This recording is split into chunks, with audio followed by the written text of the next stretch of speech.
saya melihatnya memang dari perspektif administrasi dan kesehatan masyarakat ya. Jadi tagline-nya itu menurut saya memang MBG ini adalah investasi untuk generasi. Tapi memang tantangannya adalah dalam sistem penyelenggaraannya. Jadi kalau saya baca dari ini BG sendiri, memang bagus sekali. Jadi bukan sekedar memberi makan, tapi membangun masa depan. Saya kira ini hal yang luar biasa ya. Karena memang Pak Prabowo mengatakan waktu itu 70% dari anak sekolah kita ini tidak mendapatkan gizi seimbang. Jadi memang luas sekali ya. Karena itu mungkin programnya juga menjadi sangat luas ya. Tentu ini janji politik ya, karena janji politik tentu ada nuansa politiknya ya. Tapi saya kira bagus ya untuk menyiapkan Indonesia emas ya. Jadi untuk masa depan ya.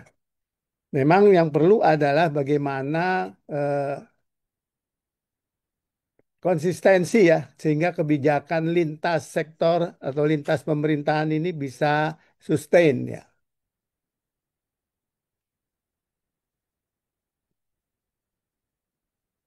Ini saya akan singkat aja karena memang adalah kalau konsisten, saya kira dalam 5 tahun akan terlihat ini karena kan anak SMA sudah masuk ke usia kerja dalam 5 tahun ya. Jadi kalau kita betul ya melakukannya, maka anak usia kerja yang masuk dalam 5 tahun mendatang itu dalam kondisi yang lebih baik ya dibanding kita sekarang ya. Dan nanti tentu kalau dilakukan terus akan menurunkan resiko ya penyakit tidak menular di usia dewasa ya. Baik, karena 5 menit saya akan singkat-singkat ya.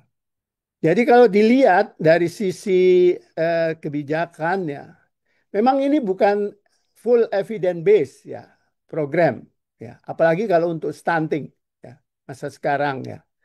Karena kalau anak sekolah sudah lewat, stunting itu kan fokusnya 1.000 hari pertama ya. Jadi ini memang investasi masa depan. Kecuali nanti ya ketika mulai menyentuh balita dan bumil ya. Jadi memang ini program yang kita bilang adalah evidence informed policy ya. Karena ada faktor policy-nya di situ ya memang tetap ada basis ilmiahnya dalam rangka gizi seimbang ya. Jadi memang tagnya itu adalah pemerataan ya. Jadi pemerataan untuk seluruh masyarakat di Indonesia dari barat sampai ke timur. Karena ini memang program semesta dan itu menimbulkan tantangan tersendiri ya. Jadi kita punya tantangan memang ya dari sisi produksi tadi saya singkat aja ya. Jadi eh, tentu perlu ada perbaikan tadi Prof. Aca nanya apa actionnya ya. Memang saya setuju dengan beliau. Jadi kita pun bisa menggunakan dapur sekolah ya. Juga bisa menggunakan SPPG yang sampai sekarang tidak bermasalah gitu. Ya. Dan ada masalah persoalan akses ya dari distribusinya tadi. Jadi perlu ada data ya, digitalisasi, transparansi ya. Lalu ada masalah di pemantauan ya. Saya kira ini sudah dibahas. Oke. Nah, barangkali ini yang ditekankan ya karena dari sisi kesehatan masyarakat MBG ini kan bukan hanya memberi makan tadi ya, bukan hanya investasi, tapi juga adalah edukasi ya. Jadi kalau dijalankan seperti di Jepang, di Cina, ya di tempat lain, di India, ya, di Ghana, ya, edukasi dan kebersihan pangan ya. Dan bisa juga menjadi contoh makanan sehat lokal itu seperti apa, dan juga melibatkan ya guru, jadi melibatkan guru, ya, orang tua, kader, dan UKS ya. Oke, nah mungkin ini ya, jadi tadi juga yang diminta oleh Prof. Aca ya. Jadi kelihatannya sekarang kan masih stand alone. Saya kira tidak ada itu. Gizi anak bukan hanya urusan pemerintah, tapi tanggung jawab Pentahelix ya. Jadi kita bisa bagi ya di tingkat nasional, di tingkat provinsi, di tingkat kabupaten, sampai ke tingkat kecamatan. Tadi Pak Abidin bilang kecamatan, puskesmas bisa dilibatkan ya. Kabupaten, Dinkes ya, Dinas Pendidikan ya, Dinas Pangan, perguruan tinggi yang ada di kabupaten ya bisa terlibat di situ ya. Jadi ini kalau dilibatkan dari awal maka barangkali ya pelaksanaannya bisa tadi ya bisa menjadi tanggung jawab semua sektor ya. Jadi tidak cuci tangan lalu menyalahkan aja seperti sekarang ya.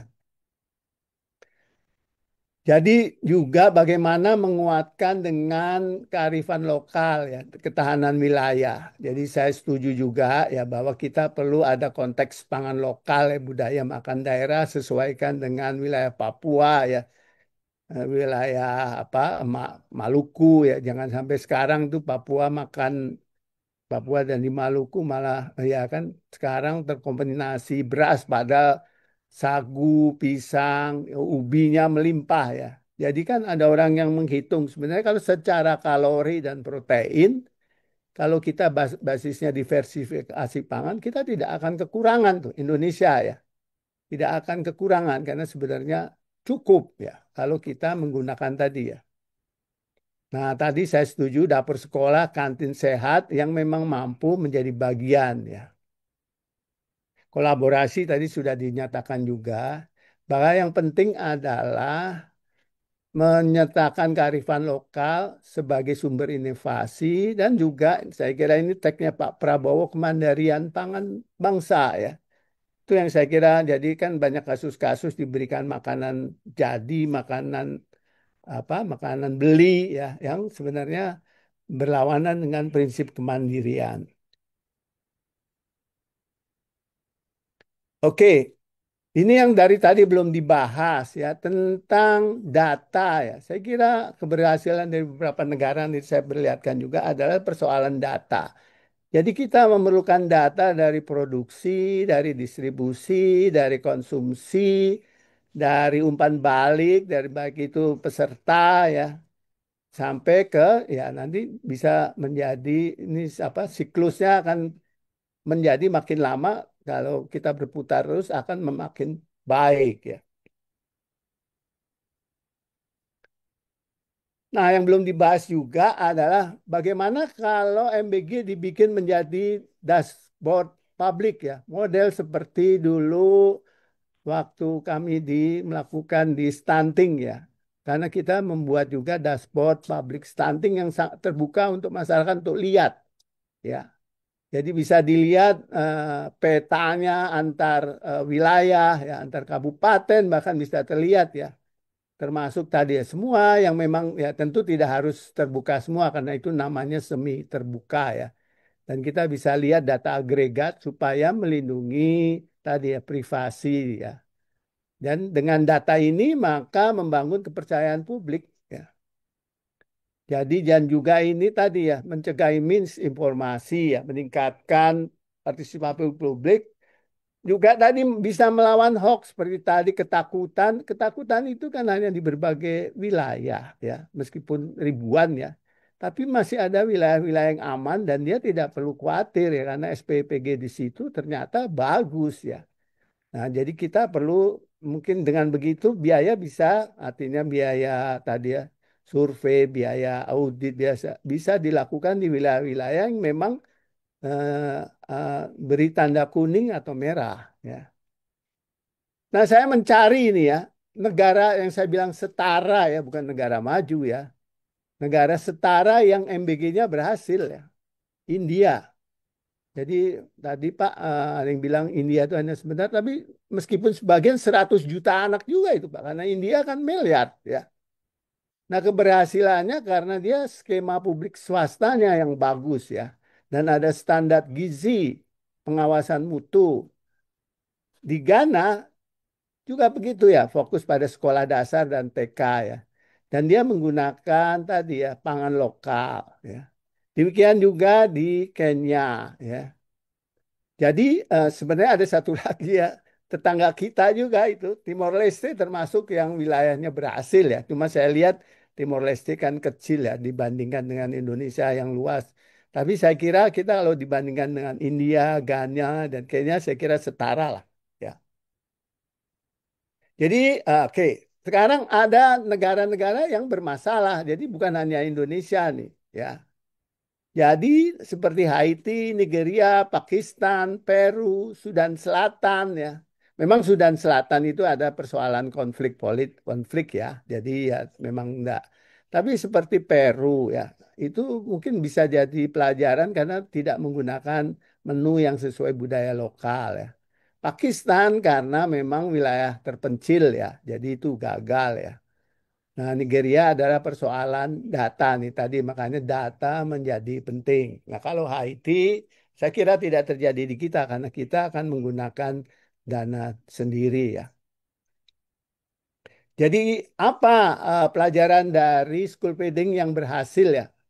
Kita sudah punya nih kepemimpinan komitmen nasional ya. Nah, barangkali yang belum pangan lokal, yang belum juga kolaborasi multi pihak ya, yang mungkin juga perlu ditingkatkan standar mutu, yang mungkin belum dibangun ya karena ternyata masih rahasia dan ternyata bisa dibajak aja kalau Anda lihat ya ada yang membajak data dari BGN ya. Jadi itu juga perlu diperhatikan ya tentang pemantauan dan evaluasi data. Dan termasuk juga tadi ya, pertanyaan itu akan menjadikan memang karena ratusan T itu mungkin akan menjadi juga ada beberapa masalah ya. Kecuali memang Pak Prabowo sendiri memang kencang ya. Saya kira Pak Prabowo cukup kuat ya untuk melanjutkan ini karena memang MBG ini harus konsisten baru bisa memberikan dampak ya. Oke, sekarang pelajaran dari mereka yang bermasalah ya. Jadi seperti saya katakan tadi, ini tidak di kita ya, karena ketergantungan pada donor di data ya. Nah ini masalah ya, dana penerima ya. Kalau memang saya sendiri melihat memberikan makanan pada 3.000 orang, apun anak, itu luar biasa harusnya prosesnya. Saya sudah melihat itu satu sekali di di institut dari dalam negeri itu yang IPDN di Bandung luar biasa itu 3.000 mengatur makan tuh 3.000 orang ya, termasuk juga penanganan limbahnya ya. Dan ini penting juga ini ya, kita belum punya ini minim koordinasi, tidak melibatkan masyarakat ya, kurangnya adaptasi menu. Jadi ini saya kira faktor-faktor yang juga ada di kita yang perlu diperhatikan ya.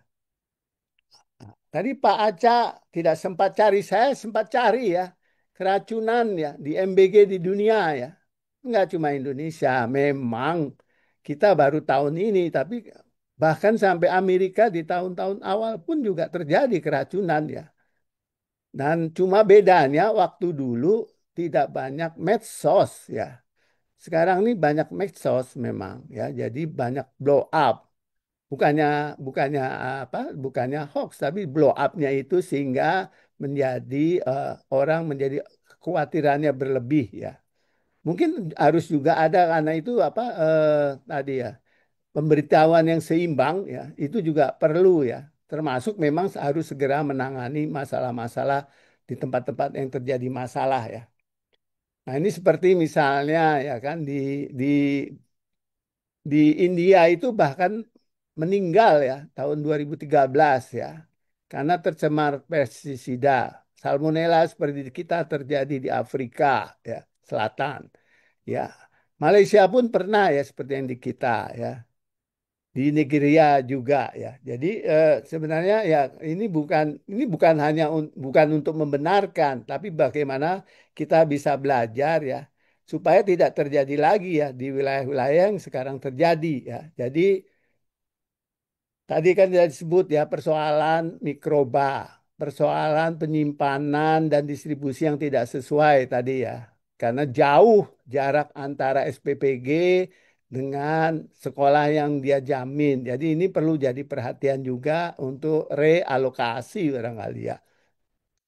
Kontaminasi kimia, nah saya belum dengar di kita ya.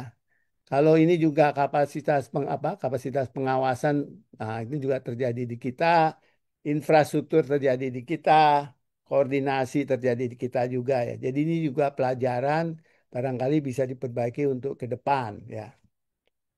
Jadi persoalan berikutnya adalah Jangan kira kalau kita tadi ya menambahkan berbagai item dari sisi administrasi ya, mulai dari perjalanan produksi, distribusi, sampai ke nanti feedback, tidak memakan tambahan biaya. Ya. Jadi kan bagaimana kita bisa menjadikan ya, saya sih pikir karena tidak mengikuti lain ya ada soal lain juga, tapi biaya pasti meningkat begitu kita kolaborasi ya. Tapi soalnya kan menurut saya kita mesti hitung apa manfaat yang kita dapat dengan melakukan kolaborasi itu ya. Hitung-hitungan cost effectiveness saya kira bisa dilakukan dengan cepat ya. Jadi bagaimana menjadikan MBG berlanjutan ya, menambah biaya tapi juga menimbulkan manfaat yang jauh lebih besar ya.